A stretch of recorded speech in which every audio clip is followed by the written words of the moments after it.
Welcome to the Parallel Branch. Parallel Branch offers you various interactive courses on diverse technologies and products. In the Basics of Software Testing course, we're going to be discussing the fundamentals of software testing. Let's take a look at what we're going to learn. Modules in the Basics of Software Testing course. This course is going to cover the following three modules. Module 1, which is an overview of software testing. Module 2, the basics of software testing. And Module 3, the software test execution. Let's take a look at all of these in detail. Let's start with the first module, the overview of software testing. Software testing is an art used to find defects in the software system as early as possible, and to make sure that they're getting fixed in the planning stage. In this module, we're going to discuss software testing at the theoretical level, and then we're going to learn how these concepts can be implemented at the practical level. Let's look at what we want to accomplish here.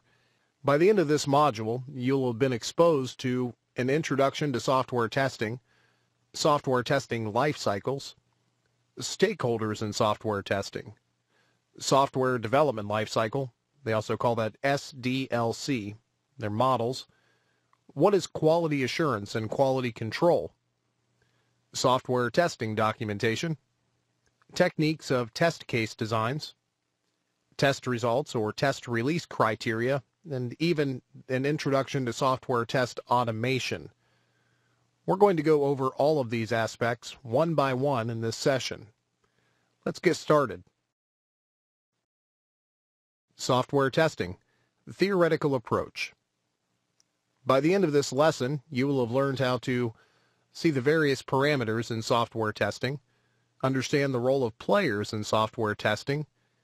You'll be able to understand the software testing life cycle and the various phases in software development's life cycle.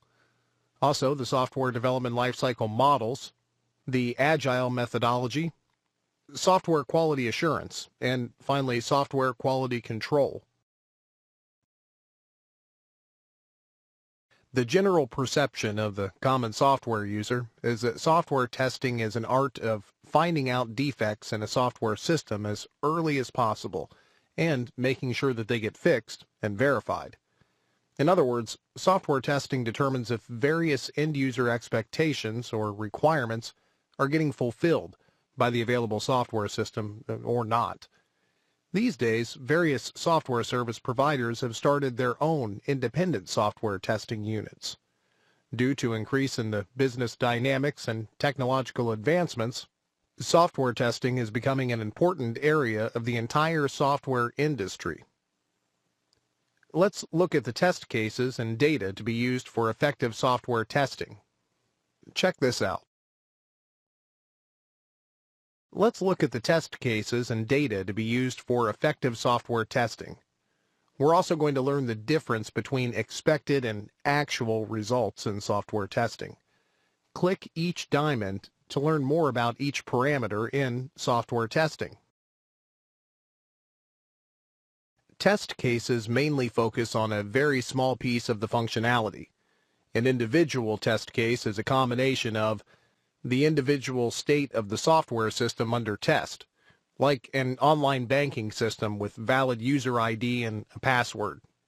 And it's a very big and, one or more events to which the software system must respond with the intention of finding defects in the software. For example, accessing the banking system to view the transactions made in the month of January 2013.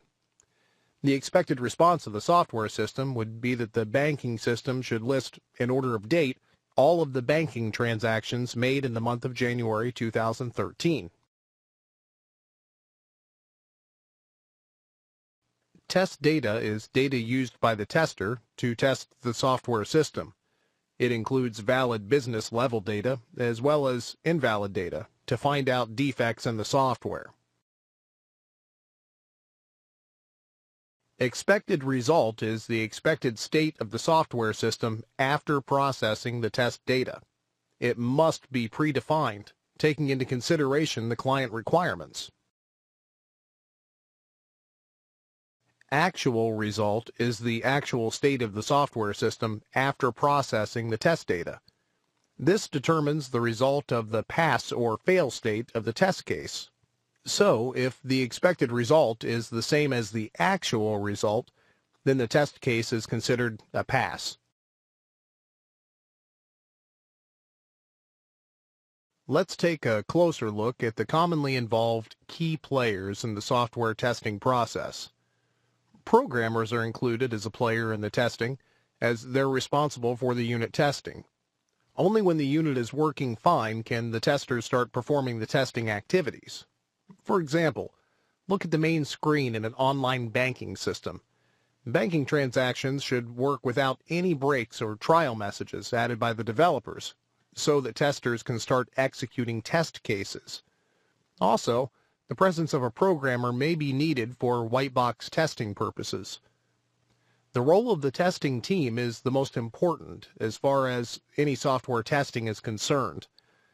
The testers are performing various activities like test case execution, finding defects at the end of re-execution. They're responsible for final verification and validation activities. Test analysts are involved in the test plan, the test strategy preparation, and the development of test cases. The test manager is involved in review of the documents, like the test plan, the test strategy, or the test cases. Finally, end users are involved at the final stage of the software testing, which is known as beta testing. They're also playing the role in usability testing and are very important. We're going to discuss all of these terms in great detail during our next course, which is Types and Levels of Software Testing. It's time for our acronyms here. Software Testing Lifecycle, also known as STLC, a series of activities carried out methodically and logically to help certify a software product is known as Software Testing Lifecycle. Again, STLC. The software testing process consists of various logically connected operations, a few of which are requirement analysis, test planning, test development, obviously setting up the test environment, the test execution, and finally the test result reporting. Click each point to learn a little more about each of them. The requirement analysis is the initial phase during which the test team studies the requirements from the testing point of view to identify the testable functional and non-functional requirements. Test planning involves activities like preparation of a detailed test plan that defines the test scope, entry, and exit criteria, the test strategies, the test environment, test automation, the test result reporting process, and testing tools to be used, if any, the resource allocation, stakeholders, timelines, risks. It goes on. Test development. This phase involves creation and review of test cases, test scripts, and test data, and review of the test cases prepared.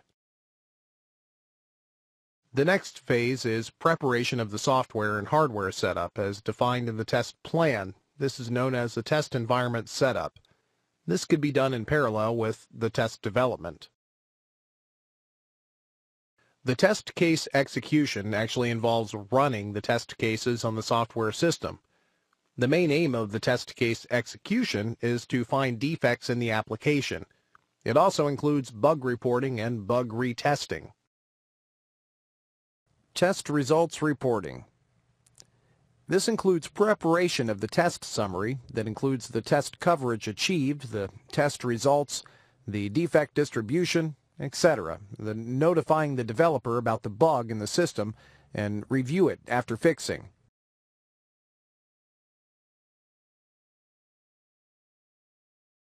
SDLC, again, means Software Development Life Cycle. Let's take a look at the various phases in software development's life cycle. Typically, the phases in SDLC are project planning. This phase involves planning of the resources like engineers, software, hardware needed for the project to start with. It goes on. Requirements development. This involves detailed discussion about business requirements between customer and business analysts from software development vendors. Broadly, this stage involves identification of problems or opportunities, the customer's needs, etc. It also involves activities like analysis of the requirements from the software's perspective. This stage includes steps to be taken from the software firm's side to solve the customer's problems. The estimation. This involves budget preparation for any software project. Money is money. Typically, budget is from a time as well as a cost perspective. The design. After analyzing the customer problems or requirements, the design stage includes preparation of general design specifications, detailed design specifications, and input and output files. This stage revolves around the question of how the customer's problem can be solved. The typical result of this stage is design of alternate solutions, cost versus benefit analysis, project schedule preparations. You understand.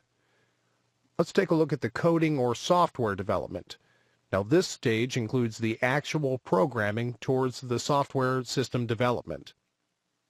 How about the test build preparation? This phase involves initial setup of the preparation for the software testing. It includes steps like test case writing, test case setup, testing environment setup, etc. Unit testing. Software is tested at various levels. This phase is going to involve testing of each and every unit of the software system. In integration testing, once all of the units are tested, they're joined and tested. The system testing is the end-to-end testing of the entire software system from functional aspects. The non-functional testing involves testing of the aspects like software performance, software compatibility, etc. The next phase is acceptance testing. Once software is passed as tested OK from the software service provider, it needs to be implemented at the customer level.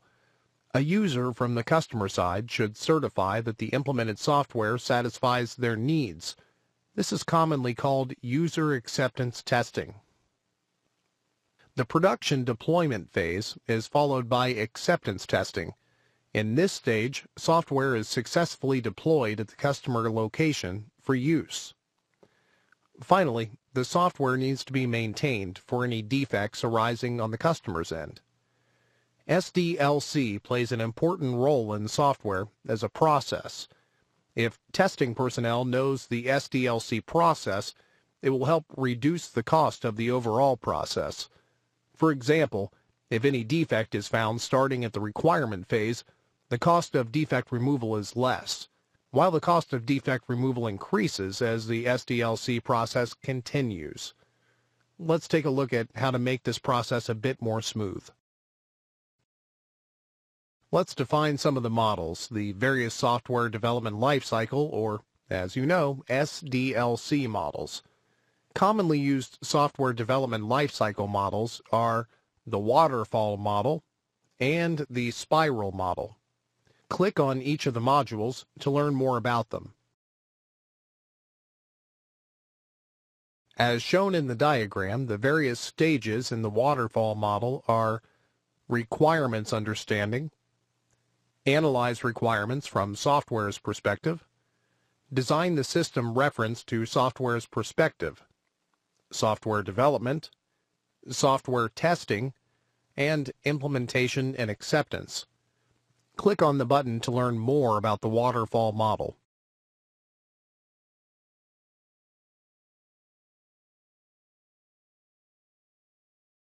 In the waterfall model, various software development phases flow or move from one step to the next.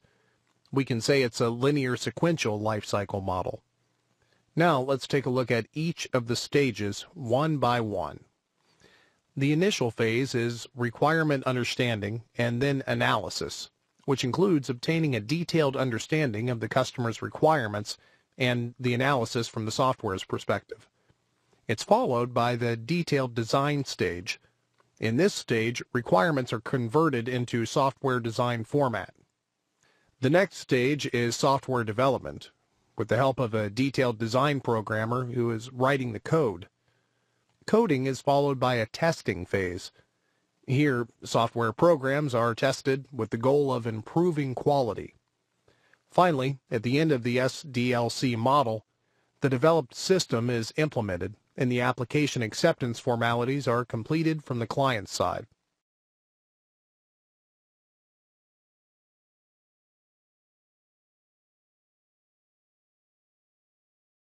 The spiral model. As shown in the diagram, the main stages in the spiral model are planning, risk analysis, engineering, construction and release, the customer's evaluation, and finally the customer's communication. Click the button to learn more about the spiral model. The spiral model was proposed by Boehm. It's also called the iterative development model. Each loop in the spiral model represents a separate phase of the software development process. The main stages in the spiral model are planning. This stage is useful in fixing the objectives, the alternatives, and constraints of the system to be developed. Risk analysis. In this stage, various software development alternatives are evaluated and probable risks are identified. Efforts can be made to resolve the risk. The third stage is called engineering. To engineer means to construct. With the effective use of activities like simulation and prototyping, development and testing of the product can be done at the laboratory level. One of the most exciting stages, construction and release. In this stage, the product is actually developed and released successfully. Customer evaluation. Here, the customer is evaluating the work that's been done. Customer communication. Here, the customer should make suggestions and modifications. Spiral is more effective software development modeling compared to the waterfall model, as one of the effective processes in SDLC, which is generally used in high-risk projects, is the risk analysis. It can be adapted when all the requirements are not clear in the initial phase. The focus is to start the development process in short iterations and get the intermediate feedback from the customer. The advantages and disadvantages of the waterfall models. We're going to take a look at the various advantages and disadvantages of these typical software development lifecycle models. Let's start with the waterfall models. Click each of the terms to learn more about them. Advantages of the waterfall model. Well, first off, it's simple and easy to understand and use. As well, it's easy to manage due to the rigidity of the model. Each phase has specific deliverables and a review process. The phases are processed and completed one at a time, and it works very well for smaller projects where requirements are very well understood. Disadvantages of the waterfall model. Once an application is in the testing stage, it's extremely difficult to go back and change something that was not well thought out in the concept stage, and there's no working software being produced until late during the life cycle. There are high amounts of risk and uncertainty, and it's not a very good model for complex and object-oriented projects. It's a poor model for long and ongoing projects. It's not suitable for projects where requirements are at a moderate to high risk of changing. Advantages and disadvantages of the spiral model. Now, it's time we take a look at and study the spiral model. Click on each of these terms to learn more about them. Advantages of the spiral model. First, there's a high amount of risk analysis, hence avoidance of risk is enhanced. It's good for large and mission-critical projects. It has a strong approval and documentation control. There's additional functionality that can be added at a later date, and the software is produced early in the software lifecycle. The disadvantages of a spiral model. It can be a costly model to use. There's a risk analysis that requires highly specific expertise, and the project's success is highly dependent on the risk analysis phase. Therefore, it doesn't work very well for smaller projects. Let's talk about the agile method in the software industry. It's an alternative to traditional project management, which is typically used in software development like the waterfall model. This methodology works on the basis that any software has to be developed like an automobile part on an assembly line, in which each piece is added in sequential phases. In such sequential phasing, every phase of the project must be completed before the next phase can begin. For example, requirement analysis should be completed before the design phase starts. The Agile method is very useful for quality and timely delivery of the software.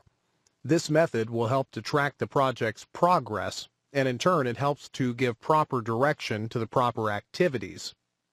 The Agile method helps software teams replan their release and optimize its value. This ensures that the product delivered meets the customer's requirements. Let's move on. Software Quality Assurance, or SQA.